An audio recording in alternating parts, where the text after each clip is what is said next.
A lot of artists have been hitting me up recently and asking me, why do my mixes sound so thin compared to what I hear on Spotify? You've got the song, you've got the talent, you've got the vibe, but when you hit play, it just feels small. Kind of feels like it just lacks weight. This is the thing I've had to solve for my own music project MarkMate as well. At the start, I thought I'd just need as many plugins as I possibly can get, but it really isn't about getting the most pro plugin, but it's more how you treat the digital audio to make it feel like an actual record. So today I just wanted to make a quick video without any gatekeeping to show you my process, getting through all this, showing my 3 core steps I take to fix all this. So when I'm working on a track for an artist, I'm always reaching for this one plugin. You've probably heard of it. It's called Decapitator. It's by Soundtoys. Highly recommend you pick up the whole Soundtoys bundle because the amount of tracks I've made using their plugins is crazy. By the way, I'm not paid by them. This is just a tool I'm using very frequently and it always produces great results. So we have this bass guitar here. Without anything, it sounds like this. Now when we add the Decapitator, check out how it sounds now. There's a lot of options you can play around here. So Soundtoys have their own styles here, A, E, N, T, P. They've been styled from actual analog gear. I usually go with A or E. For this specific one, I just threw it on E, increase the drive a bit. You can go probably crazy with this. If this is what you like, I mean, why not? And what is good is that it's also automatically adjusting the output. So you're not clipping, but you're just really distorting the plugin. But you probably also can do reduce the mix.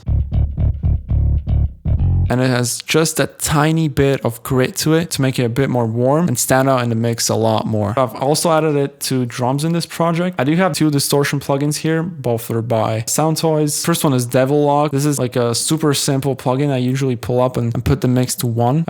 You can put it on slow or fast. You know, it depends on what type of instrument it is. Since these are drums, I put it on fast. And I have like a stack of distortion plugins here. So the Devil Lock and we have the Decapitator right here. I've set it on the A mode and with drive just in the middle between 2 and 3. I don't like to push my distortion too much unless it's like a creative choice I'm trying to take. But when I just want to thicken up drums, I usually go a bit more conservative. I put it at 2 to 3 and that usually does wonders. Let's see how the drums sound with and without the plugins.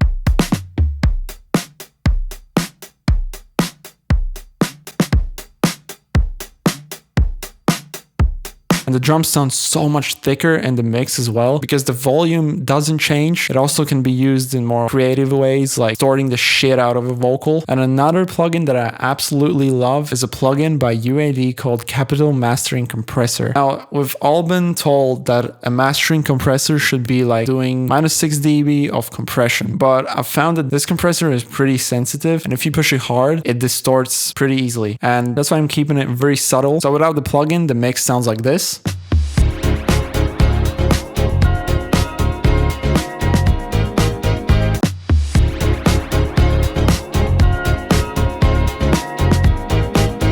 We're going super light on the compression here. And it's mostly doing just 1 dB of compression. But the thing what I haven't told you about is the saturation button. This is where the magic happens in this plugin. Because without it, it sounds like this.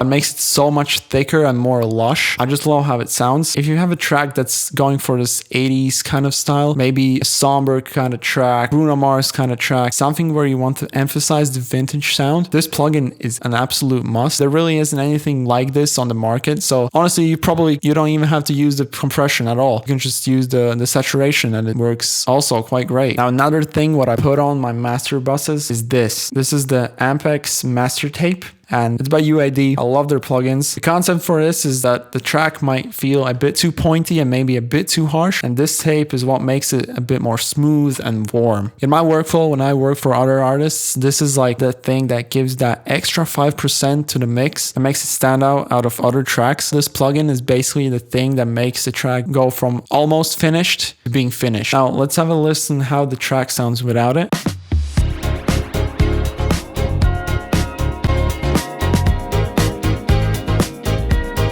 I usually just put it on a classic 250 smooth master. This is what I like the most. When I combine this with the mastering compressor, it just sounds expensive. And then I enable all my other master plugins, and in the end, it sounds just so good.